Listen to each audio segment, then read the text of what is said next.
Sorry for the weird delay. Thank you for joining me. I'm Jonathan Albin. This is NycosRPG, and this is Game Master Soapbox. Got a couple of different things I want to do today. First of all, we're going to be kind of incorporating two of the ideas I've been pursuing recently, and we're going to put them in the same sandbox, so to speak.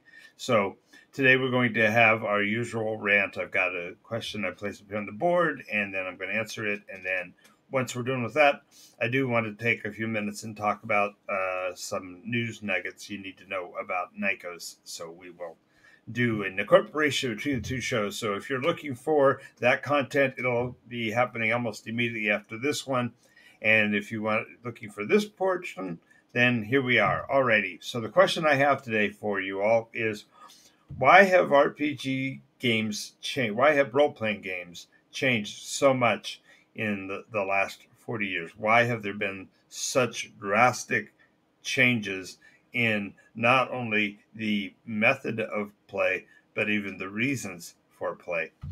And so we're going to talk about a bunch of them. And as we go through these, I want to thank you for your time being here on the channel. If you haven't yet, click the follow button. If you are watching on YouTube, make sure you subscribe. It doesn't cost you a thing, and it really helps me to get the word out about the world of Nikos and role-playing games in general. All right, so let's get going, shall we? So, role-playing games are a subsection of gameplay, and it is also a subsection of dramatic interpretation. And because it crosses both of those lines, we have a broader potential explanation for how we got to where we are than we might if we were only talking about one or the other. Now, before I go any further, I do want to apologize for the speech pattern. I have a condition called Bell's palsy, which basically puts half of my face to sleep, and I am endeavoring to regain control of the, at this point, the right side of my face is, I'm trying to remember, yeah, right side of the face is part of the shutdown right now, in that switch back and forth. And anyway, the things that have changed for role-playing games over time are many and varied, and there are a lot of reasons, and everybody is always looking for the new edge, new angle, what's fascinating to people. So the very landscape of gameplay has radically changed over 50 years, and it happened gradually, so it wasn't a knee-jerk response. Instead, it's been a slow creep from what it began as to what it's become. And part of that, before I even get into my list here, is that sophistication is a byproduct of wisdom and knowledge. So the more you know something, the more sophisticated you become in dealing with it. And this change in sophistication, this change in ideology has modified and altered the very reasons why people play role-playing games. So let's talk a little bit about the game's landscape. When I say landscape, your first response is probably to think, well, he's talking about the environment, the place where the game occurs.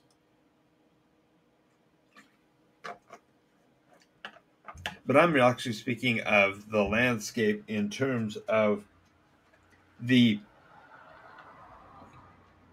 even the terms that role-playing categorizing it defines.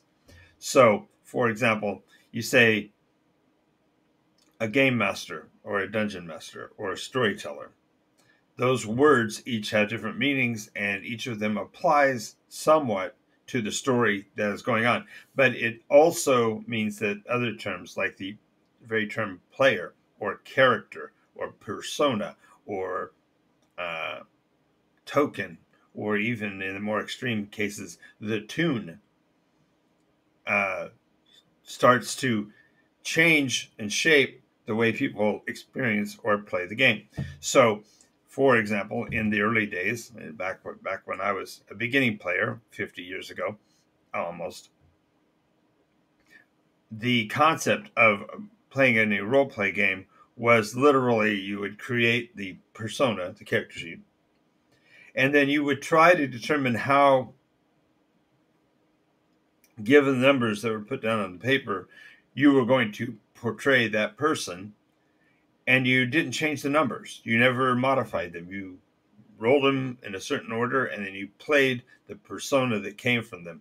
Not unlike, I suppose, in some ways, sculpture, that you look at a piece of stone and it has certain characteristics, strengths and weaknesses, and you build your story around that mechanism, around that device, that character. And in those times, therefore, you would come up with numbers sometimes that were unpalatable. They weren't what you were looking for, what you were thinking you were going to portray. And therefore, the change would modify the very play experience, because now you're having to think in ways that you didn't consider. You got to act in ways you don't consider. You got to use different tools. Everything changes with that. But in that early landscape, it was so new to even step into that role of a persona in a game that it was like lightning struck. It was a major style that had never been perceived before. And now we all of a sudden have a way to interact with other individuals in ways that aren't us. They are the persona, the character. And that gave us a little bit of space between the player and his character, so that that character could develop its own direction. And for many of us, it was the awareness that we actually could be somebody that we weren't. And players would just dive into it with both feet and get excited about what it was to be this other being. And you would be able to do things that you couldn't do. You could survive a fall. You could thwart somebody in physical combat. You could activate magical effects. These all were fascinating devices, and there wasn't anything to compare it with. And so it really took off. But as the game's landscape, as the stories progressed and the game masters became more sophisticated and the players became more aware, then the landscape starts to change, because now, okay, I can play anything that could be created, but can't I adjust the creation process and actually control, modify, change those numbers?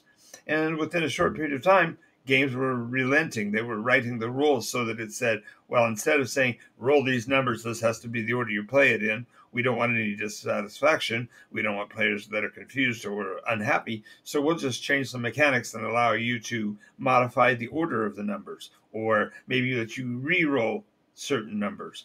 And this method changed forever the landscape of gaming, because now you were providing an opportunity for wish fulfillment to a higher level than you did when you were forcing a player to play into a character that he had created.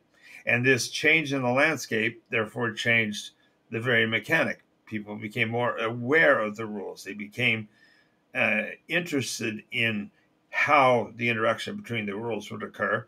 And the conversations changed from, what do I do as a bard, or what do I do as a rogue, became, what is the progression of the advancement of my character over time, and what should that be to be the best, or the strongest, or the fastest, or the most effective damage dealer, or perhaps the best rescuer. And all of these different variations on that, since it changed the very landscape of the game, it also changed the way storytellers acted and how storytellers interacted, so that they were actually almost fomenting the idea of competition between the storyteller and the players. And there are times when you look at a play group and it seems sometimes that the game master is out to get you. They're out, that the story is not going to be productive or helpful, and instead it's going to be something you've got to be an adversary to. And this change in the landscape, this shift from playing the character as defined and learning how to be an actor, how to be a persona that isn't you, to switching over to this new paradigm that says I'm playing the persona I want to play. I'm advancing what I perceive to be the best course of my character instead of it being a subjective role. It became an objective role. And that objective role changed the game in general, and to the point where today, when you describe a game where that isn't the case, it mystifies the player, it confuses them. So just realize that the landscape, as it changed, it also changed the way people played. And in some cases, it made a game master's story more effective, and in other ways, it made the player's power in the story more effective. And those two seemingly competitive edges have always been somewhat adversarial, not necessarily, but they've been at least competitive. Now, the second thing that's happened is that words mean things, and in the earlier iterations of the game, you would actually choose to play characters with rather aggressive names. So you were a warrior, or you were a fighter, or you were a thief, or you were a wizard, and even then the more obtuse ones like cleric or druid.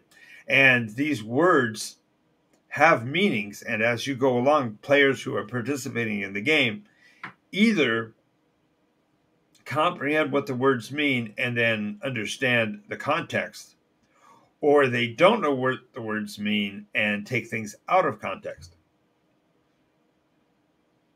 For example, the very idea of a thief in a role-play game, the later infamously shifted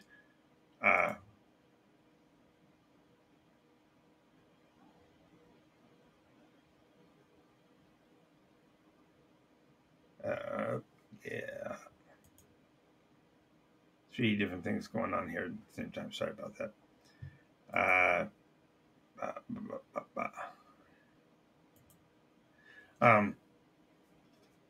So the term thief was established as a type of character because at that point in time, our culture embraced the idea of a person who was a rake as a dashing or charismatic or charming individual who may be on the shady side of the law.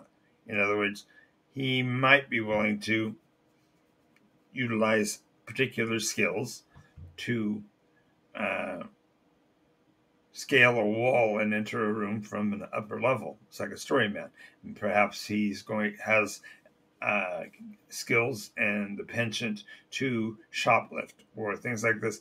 And that concept of the thief was rooted in the romantic aspect. It wasn't really meant to be the truly criminal element, because in fantasy fiction, there were personas who were seen in this light that were actually doing good. I mean, if you consider characters like Robin the Hood or the Scarlet Pimpernel, or there's several dashing characters throughout history that have drawn interest, Ivanhoe and such, that their scoundrel nature was appealing or interesting, even to the point, for example, in Lord of the Rings, Bilbo Baggins in the Hobbit is described as a thief, and the dwarves who are hiring him are expecting him to basically do a break and enter. They want him to infiltrate an enemy location. And this concept of the thief was initially embraced. Players got it. Players saw that role in that very intentional light.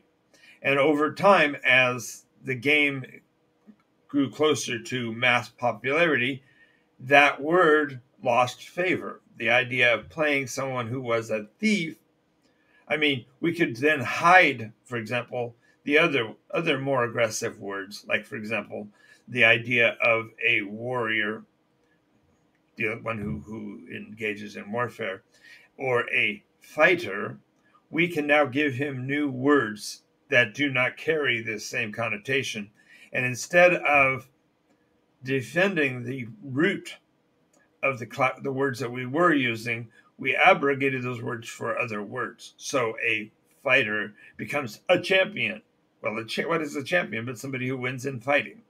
What is a champion is not somebody who is a winner. So therefore, we change what words we use and thereby change the ambiance. And the odd push in this case is that you are pushing from words that make one-to-one correlation, direct sense. I say what I'm meaning and I mean what I say, to obtruse. A thief is now considered to be a rogue. Now, a thief is naturally going to be a rogue because a rogue is an outlier. A rogue is outside of the norm. A rogue is a scoundrel. And these words do carry the same meaning, but we move away from the recognition that the particular sets of skills do match with a specific occupation. And therefore, the rogue now loses meaning. It becomes a little softer. We deprive these classes, these harsh-worded names. Actually, it's kind of funny. It's a weird juxtaposition because even as we're doing, we were moving that direction in form of the thief, we got to the point where we were actually embracing words that were fundamentally insulting and used them to be positives instead of epithets. When one person, for example, is called a barbarian, you are referring to his outlier status. He is not from the local common area. He is from a place where their speech literally sounded like bar, bar, bar, bar, bar, which was how the word barbarian formed. But the idea, therefore, of a barbarian, he moves into almost a positive nature because he is elevated as a noble warrior from an extreme group. And while that is certainly the case, there are certain elements of it that actually put the barbarian in a negative light because you are talking about someone who is unwilling to become a part of the new culture, is not being brought in, and instead it creates additional layers of cultural abnormality and then tries to normalize it. Now, I could go into this for a long, long time, but the reality here is that what I'm trying to say is that since words mean things, as we change the terminology, so we change the game. So that the very character that you are playing when you create it in a modern time is going to be radically different from the characters that were created in the past, or even just as recently as the last edition of the games that we're playing. Now, in addition to this, we've got an additional evolution that's going on, and that is that the role of the game master is changing. The initial idea of a game master was somebody who would be a judge, jury, and executioner, a person that would define the laws and rules of the very physics of the game environment, who would have universal, singular control of what the story is that's being told, and the players' interactions were dependent on the story being told.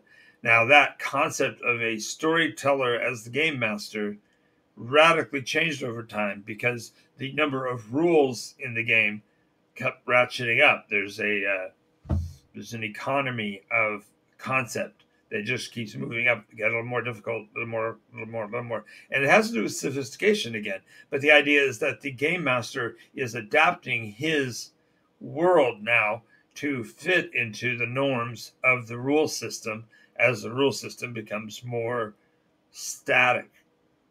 And that change actually, ironically, drives game masters in many different directions. Perhaps it drives them to create their own mechanisms, or it drives them to try other alternative rule systems, or maybe it drives them to add different player mechanics.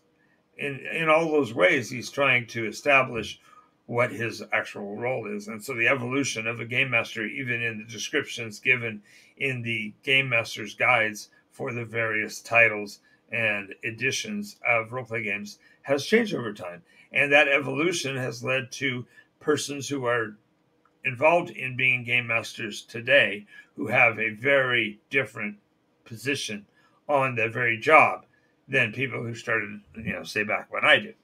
So these definite changes in games mastery and game style led to definitions that perhaps are somewhat unfair, but are used to define a storyteller or a game master.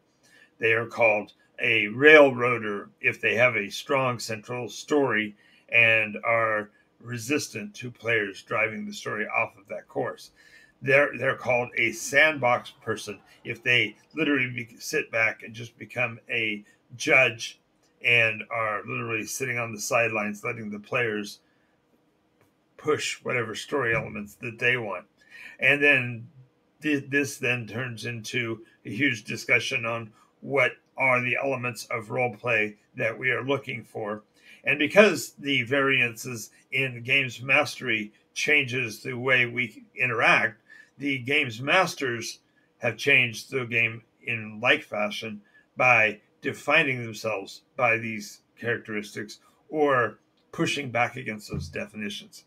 Now, let's also talk about the fact that the people who play role-play games has altered, I don't know if it's irrevocably, but it certainly has been very consistently from people who were specialized and drawn to it by its specific attraction nature, the idea of playing a role, the idea of stepping out of your own safety zone and attempting something new, and whatever. And it's been changed to where players now are almost hoping for or holding to a process wherein the players are the ones telling the stories. This is made clear by things like the increased focus on the character's backstory. I'll talk more about that here in a little bit when we get under one of these other points. But the idea here is that the players have a different paradigm. They are no longer the ones sitting on the sidelines listening to the story and interacting with it. Instead, they are the principal characters and the drivers that the game master must placate in order for the game to continue. And that changeover really has it's rained havoc on the game master core. And it's no wonder we have far fewer storytellers and game masters today. I mean, in addition to the reality that the game masters are your primary dollar spenders when it comes to an RPG, the game master has to know the rules. So he has to have a copy of the books. Even if it's not a book that he would normally use, he has to be at least aware of it. And in many cases has to be familiar enough to accept rules from outside sources just to keep the peace between himself and the player base. And the players' paradigms also have shifted to where is a game session going to be self-aggrandizing? Am I going to get to be the lead character in the story? Or do I have to settle into a group and it becomes an ensemble cast? Or is it a situation where I have neither and I'm just kind of sitting in the seat watching the scenery go by? All of these things have led to huge changes in paradigms, and every one of them is literally spawned probably dozens of role play alternatives and game master techniques that have kind of splintered and redefined the entire genre. Speaking of this, we also have to look at the fact that there has been an absolute glut of storyline overdose, in part due to the earlier D20, what's it called, the D20 glut. And then there's also the game masters guild mechanism whereby a player could publish his stories so long as they fit within the official lore. And even without, every one of those individual stories might be a rehash of another story that was told by someone else in a different way, or perhaps the theme changes, or perhaps the angle or approach or attack or whatever. These all cause a serious case of storyline overdose. A group of players searching for a thing to do a thing is it's done to death, and it feels tired and it feels overused. And while the stories, every group is going to be bringing its own tale, its own adventure, its own uniqueness, the very concept of the stories behind those adventures have become old hat. And it's been a desire to try to move away from that. That's also then spawned yet another expansion of the very same plague, because now you have games that'll say, well, it's a science fantasy with some sci-fi in it, or it'll be a sci-fi storyline with some fantasy thrown in, or it's a confusing hodgepodge of all of them. And all of these various directions don't do anything to unify the RPG environment. As a matter of fact, it's continuing to tear it down, because you can run, for example, Call of Cthulhu as a rule system, but if you like the Call of Cthulhu universe, but you don't like the rule system, then you can run Eclipse Phase. Or if you don't like the period that it's in, you can run it in the future or in the past, or with people that don't speak, a certain language or whatever. There's all these different ways that it can go, but all of it leads to a mind-numbing overdose of storylines, and therefore has harmed overall roleplay, because when players hear about the experience, if they're not involved in the game, then they immediately start compartmentalizing and putting each game master and story into a box and saying, well, you're this kind of a game or you're that kind of a game. And all of these are kind of missing the point as we get to this next one. There are a vast number of Hegelian dialectics that come up when you're talking about a role-play game. Now, a Hegelian dialectic, what is that? Hegel argued that there are items that exist, then there are items that are experienced by one individual and items experienced by another individual.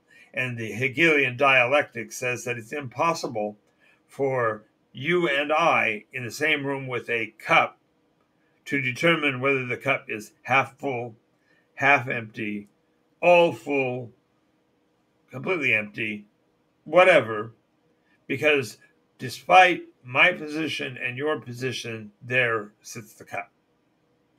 And the cup breaks the dialectic in two.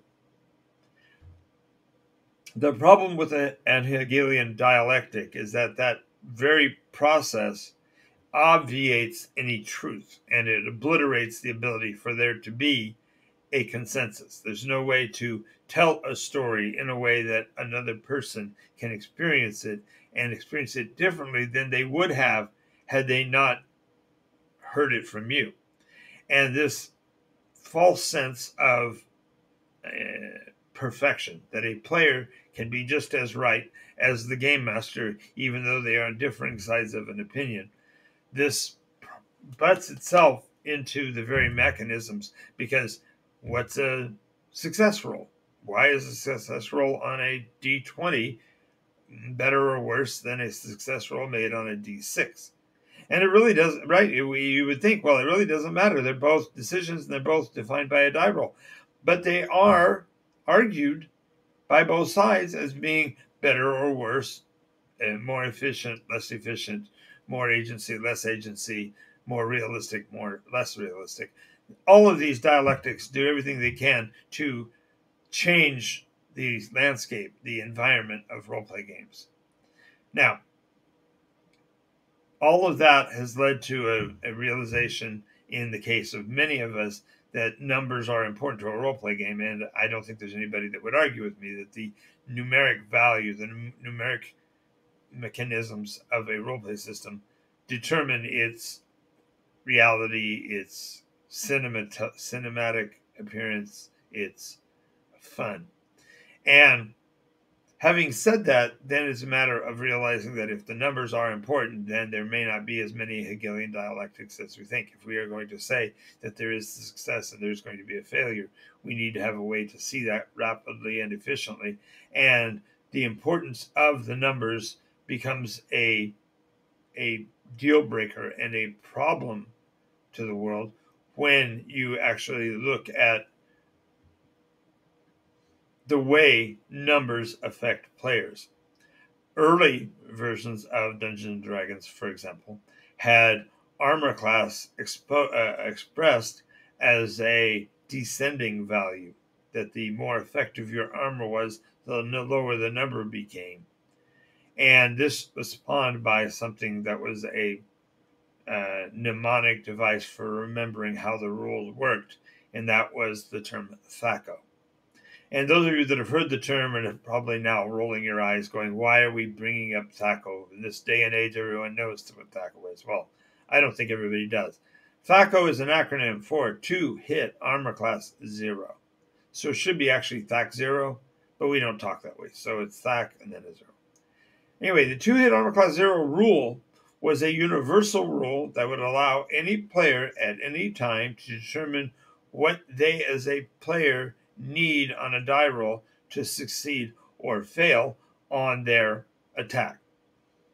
And this emphasis on numbers went against that because your armor was going to negative, but your weapons were going positive. And so they technically were canceling each other out and keeping your nominal values in the same range.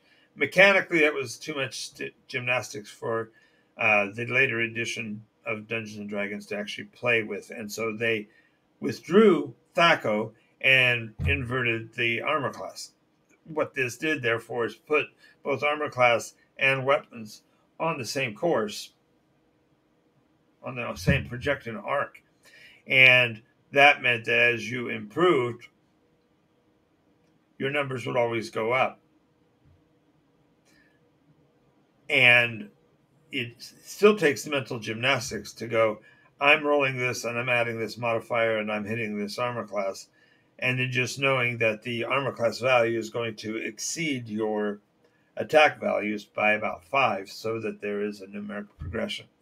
And all of this comes down to saying that the math of a role-play game can be helpful or it can be an annoyance. And the focus on the advancing numbers of progression sort of set the tone for role-play games and have altered, therefore, the way we perceive them over time. In some ways, this modification would seem to be helpful because, well, a positive is always a good thing, right? So therefore, if my armor improves, then the chance of my enemy hitting me should decrease. But as their skill improves, then their ability to hit me increases. And so it's more visible how close these are together. It's easier to see how one affects the other. And it kind of takes away some of the mystery of the game. It takes away some of the mental gymnastics, and it takes away some of the nuance. And we can argue till the cows come home on whether or not that change is efficient or useful or whatever. But the reality is that the result of it is a reduced capacity for creativity. The rule systems as they are defined now, they no longer just define the mechanics of the game. They're no longer just the engine that the storyteller uses to drive forward his personal tale or his agenda or whatever. Instead, now it is a way to clamp down on the storyteller and restrict his creativity, because the rules, once known, become constant. And if there are constant rules, then a storyteller can't create something that is inconsistent without causing problems with the players. And ironically, that down presses the creativity. As a matter of fact, I'd argue that with the current role-play game systems that are out there, with the possible exception of NycosRPG. We've forgotten how to imagine. We've forgotten how to be creative, and we've forgotten how to spawn and promote and reward these new and interesting ideas. Without imagination, without the ability to see things beyond the boundaries of what you're already familiar with, you are doomed to become repetitive. You can't create if everything that can be created, you're being told, has been created. And therefore, any modification is seen as an aberrancy, as a problem. You are walking against the rules of the game when you do that, because you are ignoring or deleting, or in today's terms, canceling the work somebody else did who was clearly involved in the creation of the game, and therefore you are the bad guy. You are the challenge because you're not the one providing a consistent play experience. You're undermining it. And so even as there is an increased desire to play in homebrew games and a greater desire for creative game mastery, the very engine is focused and targeted against those advancements because they become untenable for a veteran game master to be able to justify changing what has become established canon. And so why have role-play games changed? Role-play games have changed because people have become involved with the process of making new product. And by doing so, they have forever altered the way the games play. Does that mean that it's not possible to play as they did originally? No. Is it possible to play a role-play game and get the same experiences? Certainly. But it takes a lot more work from a game master to do so. And the number of game masters willing to take that step of dedication has obviously been negatively affected, as you probably will find when you're looking for a role-play game group to become a part of. So I'm going to switch gears now. We've now formally ended this part, and I want to thank you for staying with me during this conversation of why role-play games have changed. And this part of Game Master Soapbox is now concluding. If you like what you've seen, make sure you like and follow. If you don't like it, nonetheless, thank you for being here.